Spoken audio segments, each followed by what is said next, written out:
கோடியில் ஒருவருக்கு மட்டுமே கிடைக்கும் இந்த ராஜயோகம் இன்று உனக்கு கிடைத்திருக்கிறது.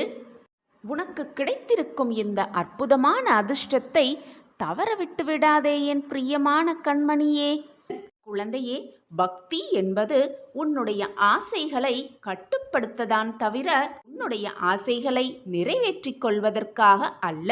செய்யாத தவறை உன்மேல் சுமத்தி உன்னுடைய விளக்கத்தை ஏற்காத சமயத்தில் மனதை அமைதிப்படுத்திக் கொள்.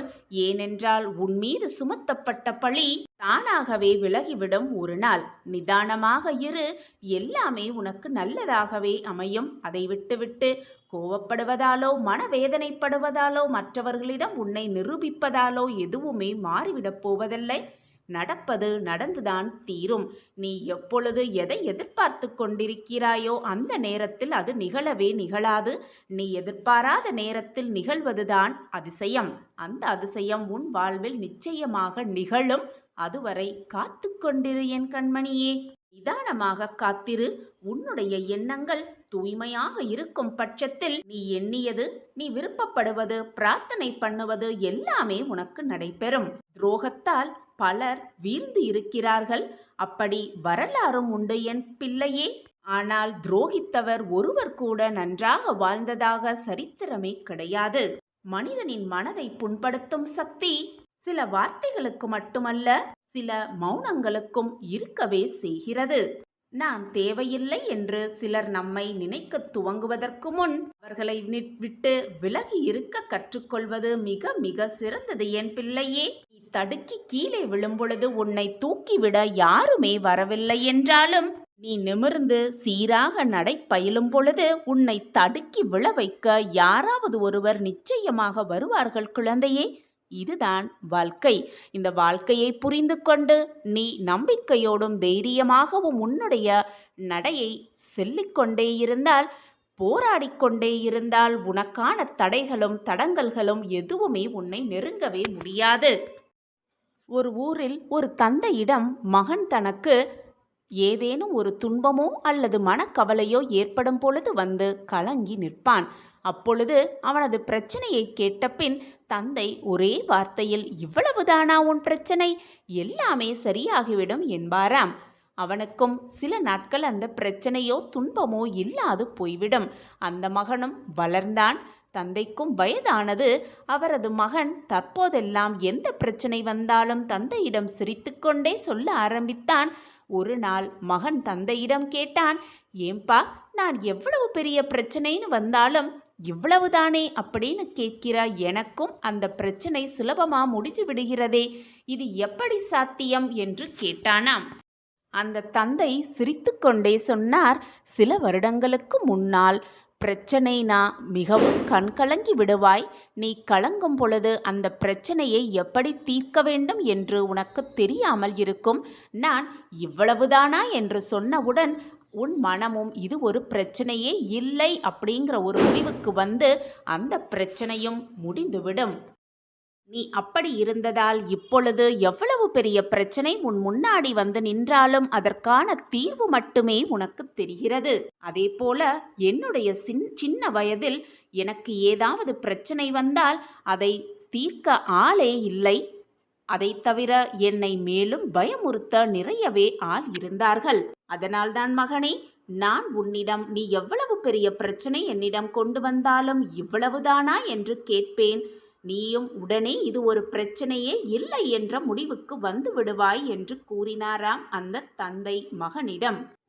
என் குழந்தையே, நீயும் எவ்வளவு பெரிய புத்திசாலியாக இருந்தாலும் ஒரு நிமிடம் இவ்வளவா என்று நினைத்தால் நீ அங்கேயே நின்று விடுவாய் குழந்தையே. அடுத்த அடி உன்னால் எடுத்து வைக்கவே முடியாது.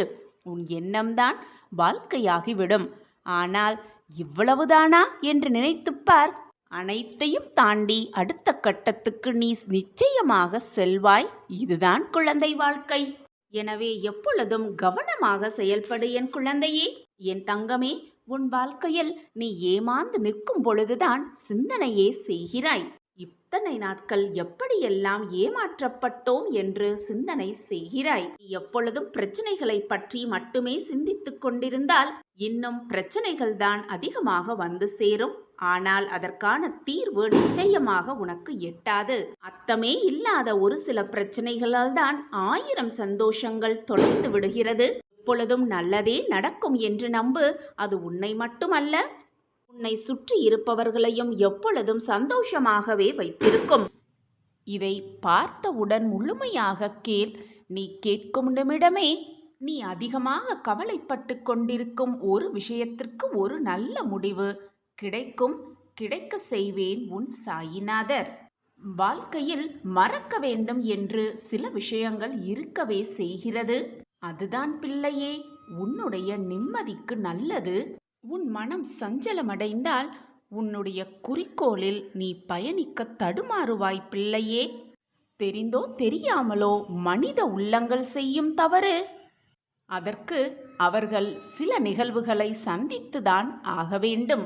அதற்காக உன் வெற்றியை எதிர்நோக்கும் உன்னுடைய குறிக்கோளில் தடுமாறிக் கொண்டிருக்கிறாயே. உன்னுடைய பழைய கால சிந்தனையில் மூழ்கிக் கொண்டு, எதிர்மறை சிந்தனைகளில் மூழ்கிக் கொண்டு உன்னுடைய நோக்கத்தை எளிதாக எட்ட முடியாமல் இப்படி தடுமாறி உட்கார்ந்திருக்கிறாயே. மனம் சஞ்சலமாக இருந்தால் எதையும் நினைக்க முடியாது. ஏன் அடுத்த அடி கூட வாழ்வில் எடுத்து வைக்க முடியாது பிள்ளையே. பிள்ளையே, துன்பத்தை கண்டு சோதனை கண்டு எவ்வளவு தூரம்தான் ஓடிக்கொண்டே இருப்பாய்? ஒரு நாள் அல்லது ஒரு நேரம் நீ நின்றுதானே ஆக வேண்டும். அப்படி நீ நிற்கும் பொழுது உனக்கு வரும் துன்பமும் உன் பின்னால் வரும் சோதனைகளும் உன்னை கழுத்தை நெருக்கும் பொழுது நீ திணறுவாய்.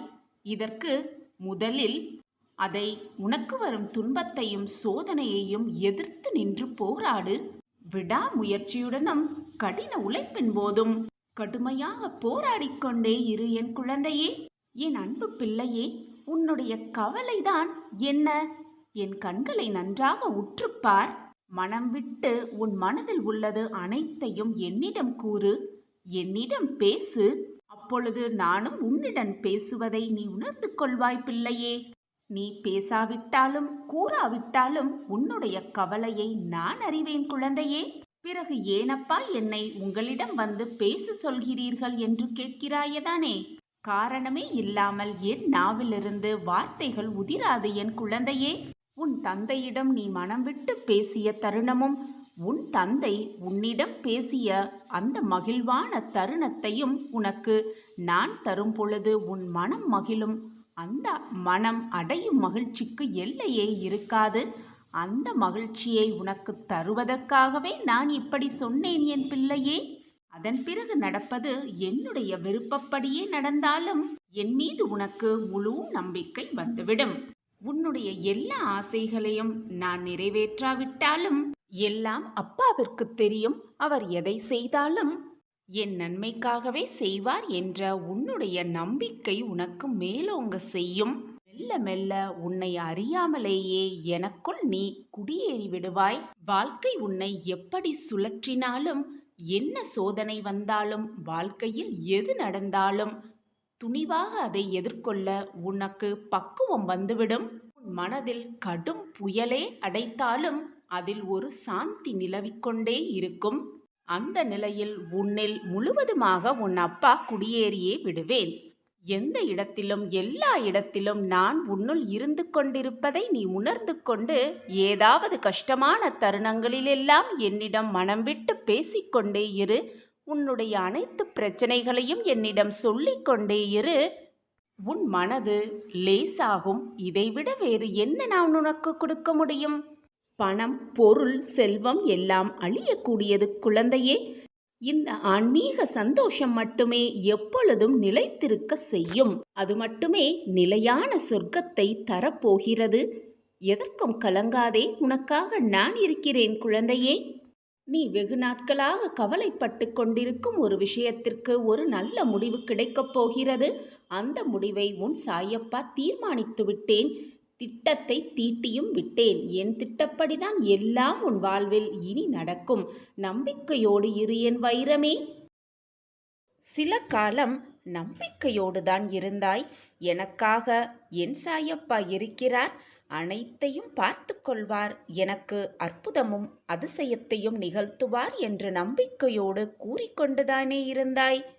அப்படி இருந்த உனக்கு இப்பொழுது என்னவாயிற்று பிள்ளையே?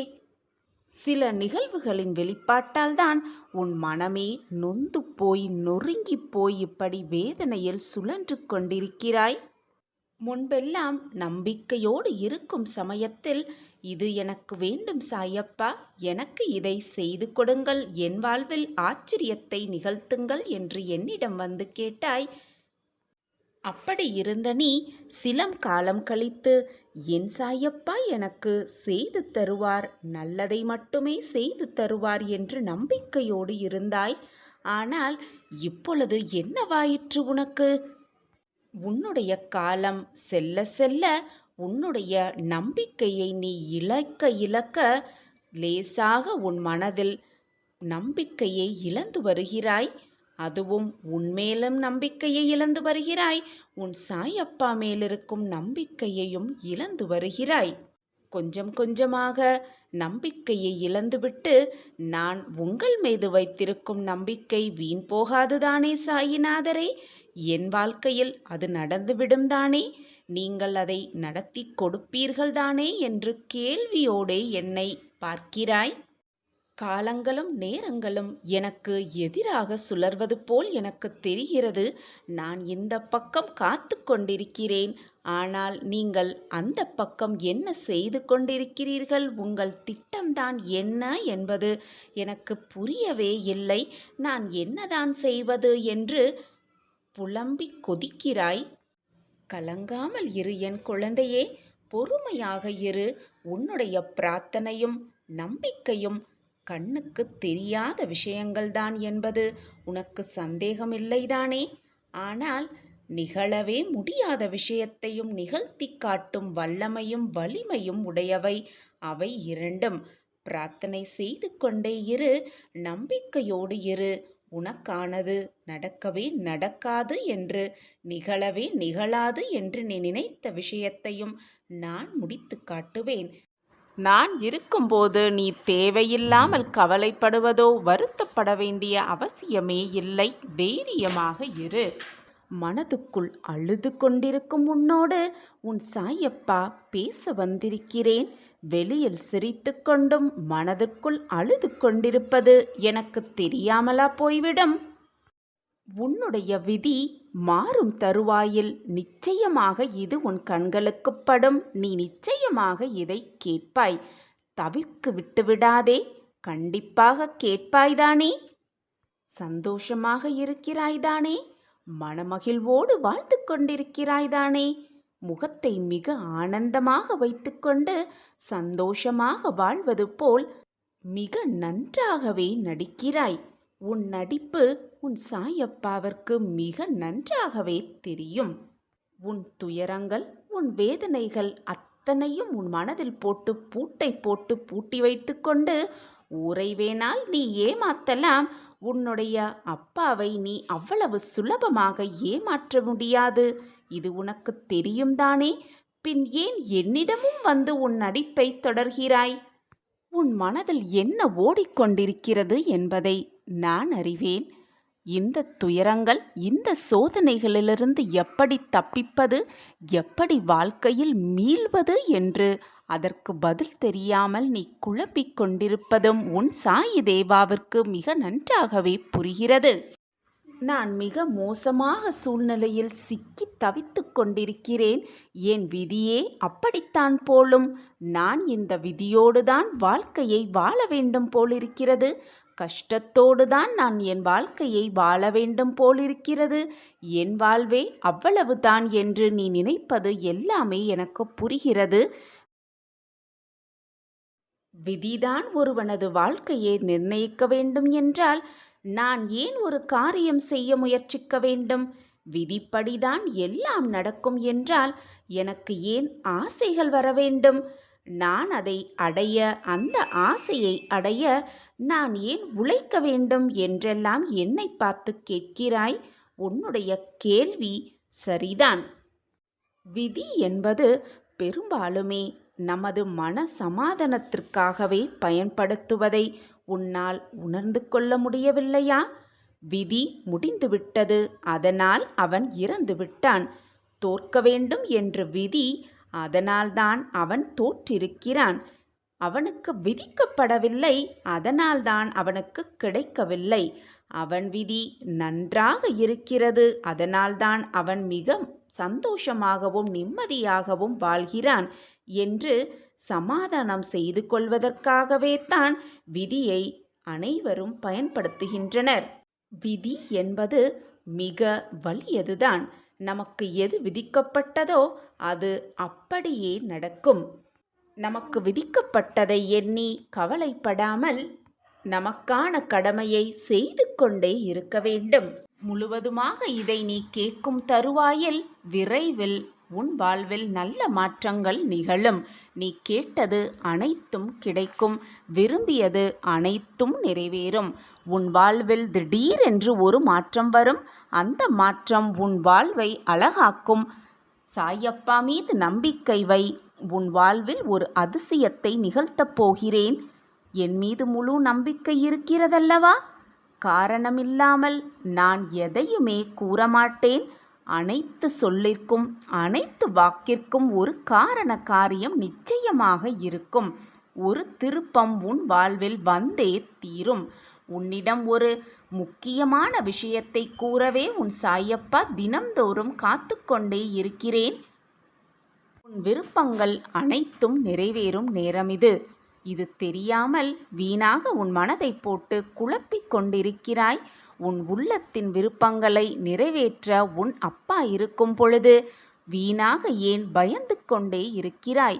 உன் திட்டங்கள் அனைத்தையும் வெற்றி பெற செய்வேன். உன் சாயிநாதர் என் மேல் முழுமையாக நம்பிக்கை இருந்தாலே போதும், அனைத்தும் உனக்கு வசமாகும். சாயப்பா அவர் நிகழ்த்திய அற்புதங்களை பார்க்கலாமா? அப்பா நிகழ்த்திய அற்புதங்களுக்கு ஒரு அளவே இல்லை. அவரது சொல், செயல் அனைத்தும் அற்புதங்களாக மலர்ந்து கொண்டுதான் இருக்கின்றன. இன்றளவும் அவர் பார்க்கும் பார்வை கூட அற்புதம் செய்யும் ஆற்றலை பெற்றிருக்கிறது. அப்பாவை நோக்கி நாம் ஒரு அடி எடுத்து வைத்தால் அவர் நம்மை நோக்கி 10 அடி எடுத்து வைப்பார் என்பது நிதர்சனமான உண்மை. உன்னை பார்த்து கொள்வது எப்படி இந்த சாயியின் பொறுப்போ, அதே போல உன்னை வேதனைப்படுத்துபவர்கள், உன்னை பிரச்சனைக்கு ஆளாக்குபவர்களை பார்த்து கொள்வதும் உன் சாயியின் பொறுப்புதான். ஆனால் உன் மன வேதனை, உன்னுடைய மன கஷ்டங்கள் அனைத்துக்கும் நீதான் பொறுப்பு. நீ மனநில் நிம்மதியில்லாமல் தவிப்பதற்கு நீயே காரணம். ஆம், உன்னுடைய மனம்தான் காரணம். மற்றவர்கள் நம்மை பற்றி என்ன நினைப்பார்கள், நாம் இதை செய்தால் மற்றவர்கள் என்ன எண்ணுவார்கள் என்று தேவையில்லாமல் மற்றவர்களை நினைத்து நினைத்து உன் மனதை போட்டு நீ குழப்பிக் கொள்வதால் தான் இந்த மன நிம்மதி உன்னிடம் இல்லாமலேயே இருக்கிறது. அது உனக்கு புரிகிறதா? அல்லது புரிந்தும் புரியாதது போல் இப்படி பாவனை செய்து கொண்டிருக்கிறாயா? உன்னை பற்றி நீ என்ன நினைக்கிறாய் என்பதுதான் முக்கியம்.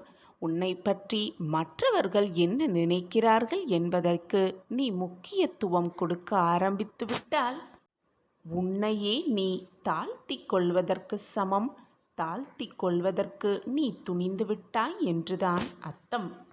உன்னுடைய செயல்களுக்கும் உன்னுடைய எண்ணங்களுக்கும் உன் எண்ணங்களை மதிப்பு கொடுக்காமல் மற்றவர்கள் என்ன எண்ணுவார்களோ என்று நீ மதிப்பு கொடுக்க ஆரம்பித்து விட்டால் உன் செயல்களும் நன்றாக நடக்காது. உன் எண்ணங்களும் எப்பொழுதுமே எதிர்மறையை நோக்கியே சென்று கொண்டிருக்கும். அதை நினைத்து மற்றவர்கள் என்ன சொல்லுவார்களோ என்பதை நினைத்து நினைத்து வேதனைப்பட்டு கண்ணீர் சிந்துவதையே வழக்கமாக வைத்திருக்கிறாய்.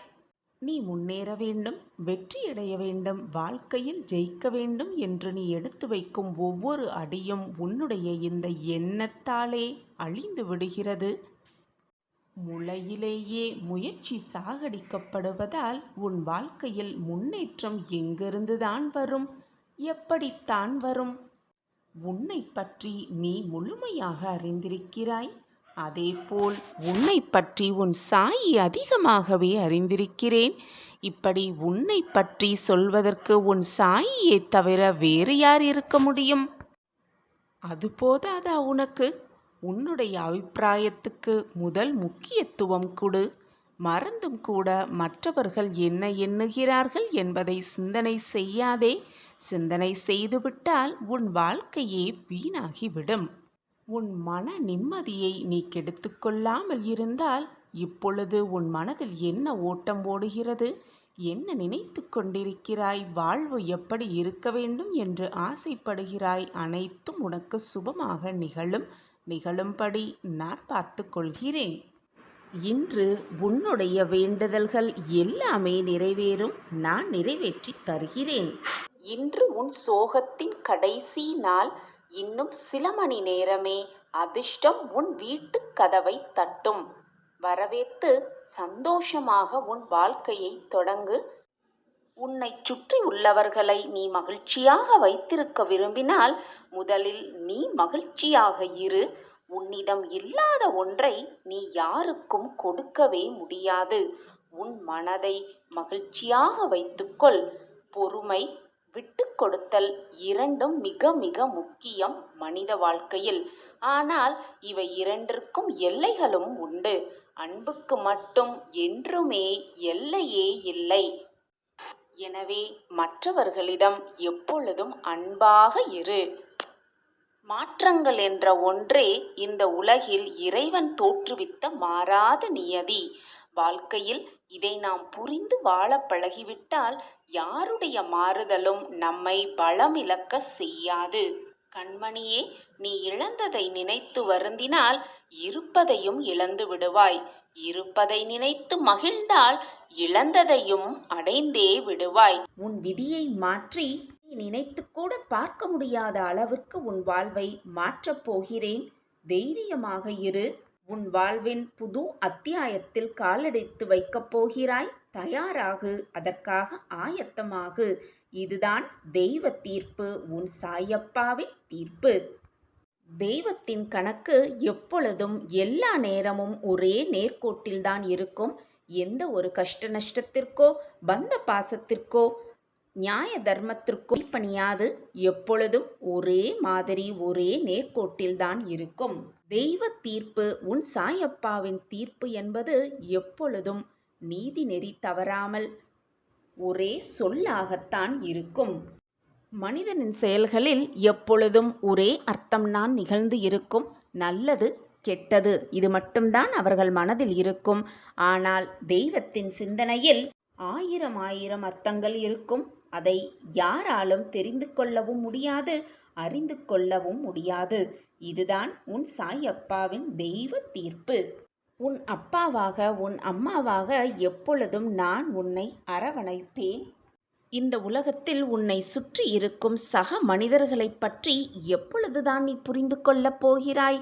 உன்னை பற்றி உன்னை மாதிரியே மற்றவர்களையும் நினைத்து கொண்டு எல்லோரிடமும் போய் சரிசமமாக பழகுகிறாய்.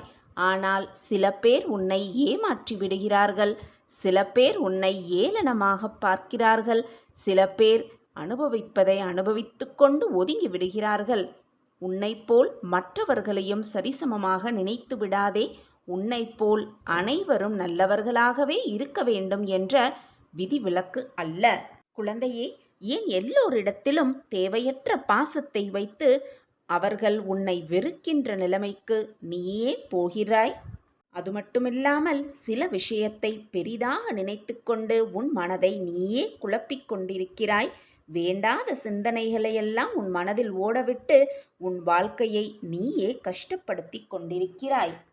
உனக்கு வெளியில் இருக்கும் கஷ்டத்தை காட்டிலும் உன் மனதில் நீ யோசிக்கும் எண்ணமும் அதன் வெளிப்பாடும் நீ மற்றவர்களிடத்தில் பேசும் வார்த்தைகளால் தான். நீ செய்வதறியாது சக்தி இல்லாமல் தளர்ந்து நம்பிக்கையே இல்லாமல் காணப்படுகிறாய். குழந்தையே, மற்றவர்களிடத்தில் எதையுமே எதிர்பார்க்காதே. எதிர்பார்ப்புகள் நிறைந்தால்தான் ஏமாற்றம் வரும்பொழுது அதை தாங்கிக் கொள்ள முடியாமல் உன் மனம் வேதனையில் தவிக்கிறது. அதை பார்த்து என்னாலும் தாங்கிக் கொள்ள முடியவில்லை, என் பிரியமான கண்மணி வருந்தும் பொழுது நான் எப்படி நிம்மதியாக இருப்பேன்? சாயிநாதரே, எத்தனை காலம்தான் என் வாழ்வு இப்படியே இருக்கும்? எப்பொழுதுதான் என் வாழ்க்கையில் விடியல் வரும்? இதுதானே உன் மனப் போராட்டத்திற்கும் உன் மனக்குழப்பத்திற்குமான கேள்வி? உன்னுடைய துன்பங்கள் எல்லாம் ஒரு முடிவுக்கு வரப்போகிறது. உன் வாழ்வில் சங்கடங்களையும் சோதனைகளையும் இதுநாள் வரை அதிகமாக சந்தித்துள்ளாய். குழந்தையே, நீ உன் வாழ்வில் அதிகமாக சோதனைகளையும் போராட்டங்களையும் சந்தித்துக் கொண்டிருக்கிறாய் என்றால் வாழ்க்கையின் அடுத்த கட்டத்தில் அடியெடுத்து வைத்துவிட்டாய் என்றுதான் அர்த்தம். அதிகமாக துன்பங்கள் வந்து கொண்டே இருக்கிறது என்றால் ரெட்டிப்பு மகிழ்ச்சி, ரெட்டிப்பு சந்தோஷம், புதுவிதமான ஆனந்தமும் ஆச்சரியமும் வந்து கொண்டே இருக்கிறது. கூடிய விரைவில் உன் வாழ்வில் நல்ல மாற்றங்கள் நிகழும் என்றுதான் அர்த்தம்.